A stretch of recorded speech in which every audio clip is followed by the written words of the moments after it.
বৃহস্পতিবার পবিত্র রাতে কেউ যদি এই দোয়াটি 100 বার পরে, কোনো দিন পৃথিবীর কোনো মানুষের কাছে তার হাত পাততে হবে না। পৃথিবীর সব কিছু তার পায়ের নিচে আল্লাহ হাজির করে দিবেন। দারিদ্রতা থেকে মুক্তি দান করবেন, বিপদ আপদ থেকে মুক্তি দান করবেন, তার সম্মানকে সুউচ্চতা দান করবেন, অসুস্থতা থেকে দূরে রাখবেন। আল্লাহর অশেষ দয়া ও রহম তাকে দান করে দিবেন। সুবহানাল্লাহ। বৃহস্পতিবার রাত এটি গুরুত্বপূর্ণ রাত।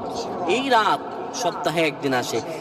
আরবিতে রাত আগে আসে, দিন পরে আসে। সুতরাং বৃহস্পতিবারের যে দিন গিয়ে রাত, এটি বৃহস্পতিবার রাত নয়, এটি শুক্রবারের রাত, এটি জুমাবারের রাত, এটি দোয়া কবুলের রাত, আল্লাহর কাছাকাছি হওয়ার রাত। সুবহানাল্লাহ। এই বৃহস্পতিবারের রাত আল্লাহ তাআলা বান্দার দোয়া কবুল করেন। কেউ যদি বৃহস্পতিবার রাতে ঈশা নামাজের পরে পবিত্র হয়ে ইয়া হাইয়ু ইয়া হাইয়ু ইয়া হাইয়ু ইয়া রাফিয়ু ইয়া রাফিয়ু ইয়া রাফিয়ু এই দোয়াগুলো পড়তে পারে 100 বার, আল্লাহ রাব্বুল আলামিন তার